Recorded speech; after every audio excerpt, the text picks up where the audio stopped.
and he's going to talk to us about the ethics and the new ethics of these emerging technologies. Please give a round of applause for Nick Davis.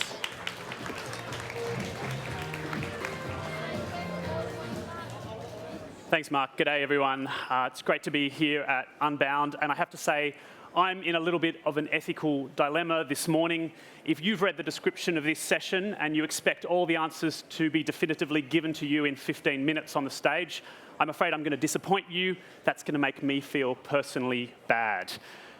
And that's, however, the kind of broad scale of issues about the fact that some of us are always going to feel a little bit bad in the tech space because our ethics are changing as the technologies we work with change the world we live in.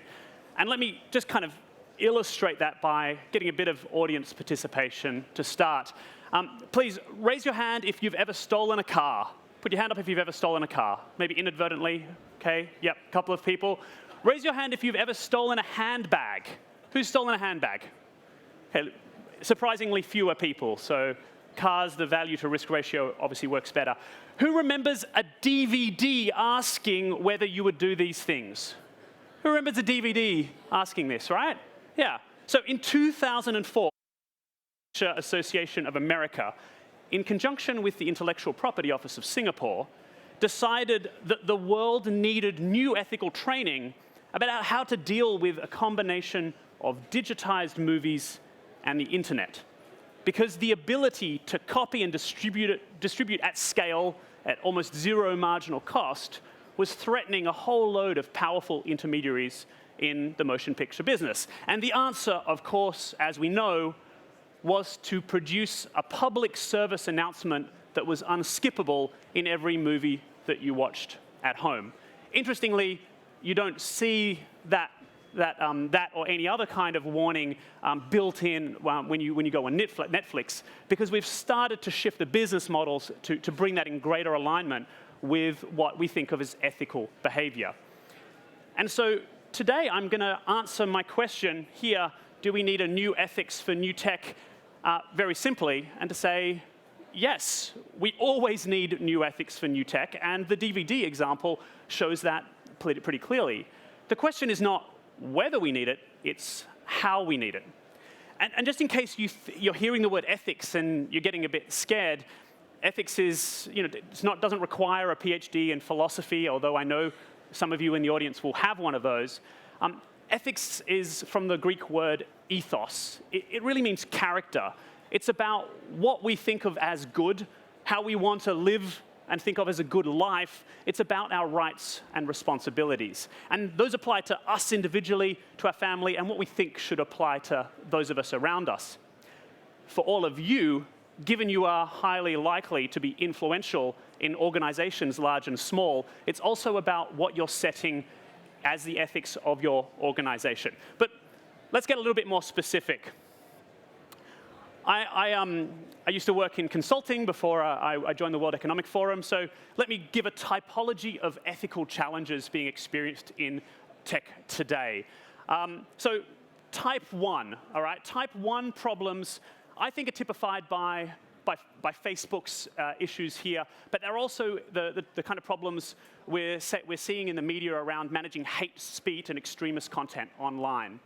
These are actually ethical issues where we all pretty much agree that something should be done, and there are quite strong social norms that say we know that there is an answer here that we need to protect people's privacy, that there should be sanctions against misuse of data. We really don't want to see extremist content in our newsfeed. The problem in type 1 ethical challenges is not what we do, it's really how we do it, while balancing the complex interactions of, well, to pick a random example, business models that rely entirely on that behavior to make money, right? To give one random example of a problem in that space. But there are lots of type 1 ethical dilemmas out there. It's where a question about ethics and behavior is really moving into regulation and compliance at some point. GDPR is one example of this. The French GAFA law is another recent example. Type 2 problems are a bit different. And this is, I would put Google and Project Maven in a type 2 category. Type 2 is not about a very clear social direction that we just have to figure out how to do. It's a genuine dilemma. Type 2 dilemma, the two horns of the bull. You choose one way, you're caught on one horn. You choose the other, you're caught on the second horn. No one was saying that Google working to use its machine learning capabilities on image recognition and visual recognition in drone targeting systems was illegal in any way.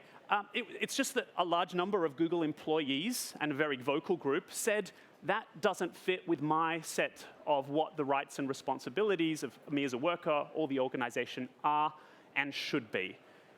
And type 2 problems are challenging for organizations because there isn't really a right answer, but it comes down to managing communication with your stakeholders, understanding how to manage the mix of activities you do in your organization, and really bringing that ethical conversation as a process rather than looking for the right answer, because there isn't a really right answer in that space. And it is far more complex when you take, for example, Peter Thiel's comments on Google working in China recently. So type 2. Type 3 problems are, I think, the most interesting in this space. Salesforce encountered what I think of as a type 3 problem last summer when people said to them, you shouldn't be working with Customs and Border Patrol because Customs and Border Patrol could be using your Salesforce platform to do things that we don't morally agree with, which is the separation of children at the border. Now, you might say to me, Nick, hold on, you're talking now in your own typology about type 2. That's working with a bad actor. Well, no, type 3 problems are when, because of your scale, or because of the inherent uncertainty in the products and services you're creating, downstream of you, people are able to use those products in ways that you might not agree with. They confer power. They create externalities. They have impacts that you kind of feel responsible for, but you can't directly control. You can't just say, no, I'm not going to work with anyone that ever might use my product for bad. But you can start to think, what do I design in my products and services to minimize that harm? So type 1, type 2, type 3. If you were to go on and read Meredith Whittaker from AI Now's excellent Medium post from yesterday, you would see that in the context of AI Now and her work with Alphabet, she's actually focused not on the Google walkout from type 2 about whether to work with the military. She's really deeply concerned with type 3 problems of what happens when organizations and platforms, tech companies, and the techniques that are developed become powerful influences in their own right. How do we take responsibility for that in emerging technologies? So we might also want to add a type 4, just in case you're interested. Type 4, for me, is a very important ethical question, which is how to respectfully and non-violently deal with someone doing this in front of you at a concert. Right, which is exhibiting behavior through technology that you just don't think of as acceptable in your space. And this is just a reminder that as human beings, our behavior gets changed by technology on a very personal level every day. And that is just as ethically important within your organization and your family as those kind of bigger technical issues as well. And I'll also kind of zoom out for a second here and say, it's really important, too, to remember that we are inherently technological beings. When archaeologists and anthropologists look for evidence of human beings having existed, they look for our tools. And those tools get built into infrastructure. And this is Tucavera's fantastic photos of Parasopolis in Brazil. Over time, the technologies we create, they have huge impacts in terms of how they separate and bring us together. And we are literally building technology infrastructure in machine learning, in neurotechnologies, in distributed ledgers that is doing exactly this. And if you do go into and want to understand some of the potential impacts of machine learning, if you work with in AI in these companies today, you will understand there are huge ethical implications that we need to be discussing. Because machine learning algorithms, they challenge what we know and how we know it. In philosophical speech, epistemology. They challenge how we understand the world. They challenge who has power and who has the right to power and what happens when thing goes wrong. And if you work in distributed ledgers or you're engaging things on a blockchain, you'd be concerned about the very immutability, the fact that ledgers can't change, about who gets authority and can govern those systems, and what happens when the rule of the majority is not just a good idea, it's deeply structurally encoded into that system that you're using. You're tying yourself to the mast, like Odysseus, in a distributed ledger. And if things go wrong, you have to find ways around that very infrastructure. Now, these are pretty challenging, big type 3 questions that I'm throwing out to you. But one of the things that Tom, who's here with me at the front, my colleague Tom from the World Economic Forum, and I work on, is we sit down with organizations all the time to say ethics is not an inaccessible, crazy, hard space. It is practical, it is accessible, but it is essential.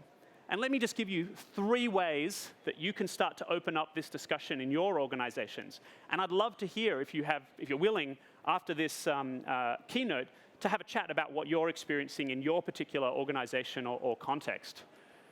The first one is, while the emerging technologies are throwing up very new and interesting challenges, we are not starting from ground zero. There are literally thousands of years of philosophical reflection, which is fascinating to read. And in the last 10 years alone, the 2 books on the left, excellent, really deep research and character-driven arguments about why and how these challenges are arising.